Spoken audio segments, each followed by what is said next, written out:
Durban Aunty has been making waves on social media for her use of comedy to celebrate Indian culture. Aunty Sheila, that's the stage name for actor Tish and Naika, has now gained an international fan base for her sassy Facebook videos and reminders to preserve South African Indian traditions. Newzroom Afrika's Karinda Jagmohan takes a look. Shiva Om Namah Shivaya. Oh, Vanakkam darlings, it's Aunty Sheila. Since 2016, Aunty Sheila and her friends have been dishing out life lessons on social media and reminding youth to preserve their culture. You know what, darlings, I want to tell all you girls, find that Sheila power within you. Find that Kali within you. Ever tell a man to come eat you, you only buy. He ever eats you, that's when you pack up your bag and you walk out of that door and you never come back. Behind the sari and sass is artist Darshan Naika, who based the internet sensation on his late grandmother. It's all a representation of the Indian culture. And, Aunty Sheila often speaks about, the Indian culture being so colorful and so filled with, energy and emotion. And everything she puts on, from her sari to her earring to her dot to her nose ring, has energy and has a story behind it. With an abundance, darling, of good health. Om Jai Mahalakshmi Ye Namaha. Vanakkam, darlings. His portrayal of the Indian auntie received some criticism at first, but an important thing was, I want to uphold and continue with our legacy. Yes, we have come a long way. We've become more westernized. But in doing my character, I'm showing Indian people that this is where we came from, this is where we started. And let's not be ashamed of those grannies who spoke a certain way, who had those Indian nuances and maybe couldn't pronounce certain words properly. They have their own flair of, expressing themselves. But it is those Indian aunties that raised you big giants, that raised you CEOs of companies, that raised you doctors. Why are we ashamed? Naika's biggest concern now is that Indian languages are fading away. In South Africa, the elders in the family need to do their part and encourage more. Because here's the thing, you go anywhere across the world, you'll find that every Indian will speak their mother tongue. But in South Africa, I would say 95% of us cannot speak our mother tongue. Why? Because our parents felt that we needed a Western education and our mother tongue wasn't important. We just needed to speak English. If we could articulate ourselves correctly, if we sounded eloquent, then that's it. But in that process, we lost our culture. And so we must turn to our elders. But Aunty Sheila was prepping for her upcoming play, so Amoy Aya pitched up instead. Ini para, woo! The eggs, yama, my chilies, my doll, woo! Now let me tell you something, I'm a noisy eater. Now to the people who are saying, who must mix that doll and all, I don't know how people put that chilies in that, and you must eat, yama, 2 days. Hello everybody. Welcome to the Newzroom Afrika. I am Amoy. Oh God, this is my moment.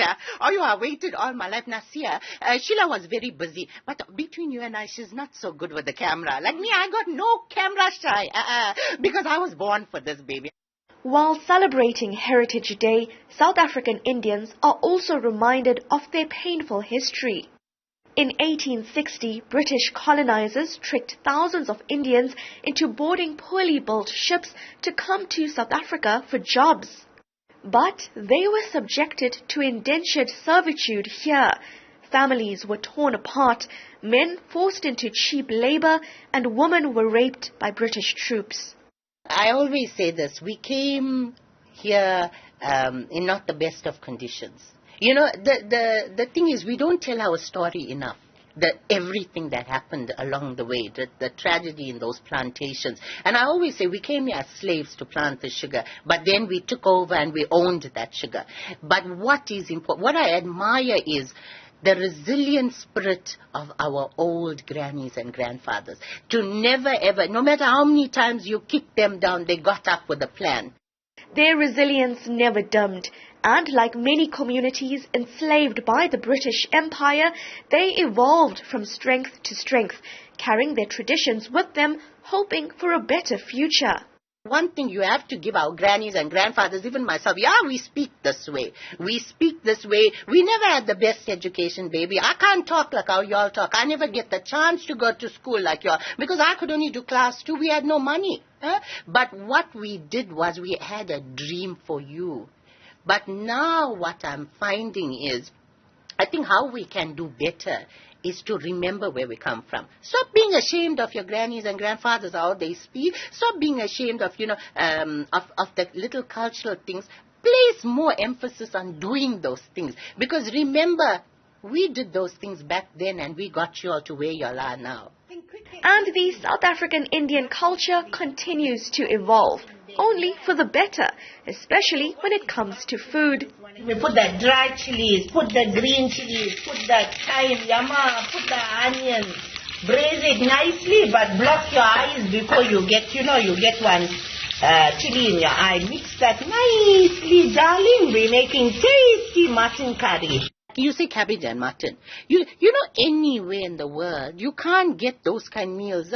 But in South Africa, what we did is we learned from our African brothers and sisters and we mixed the two cultures. And Indians are too good at making everything in curry. We took scrambled eggs, we made egg chutney. We took tripe, we made boti curry. We cooked it tripe curry. We took sheep head, we made atala curry. That is how we mixed all our food. And let me tell you, the best memories are from cooking. Boiling that atala, that stink in the whole house. On a Sunday morning, even if you're sleeping, you get up. Those are the little things that, take me back to our memories of where our grandparents brought, how far we've come. Because we weren't frying on a Sunday morning, prawns, garlic butter prawns.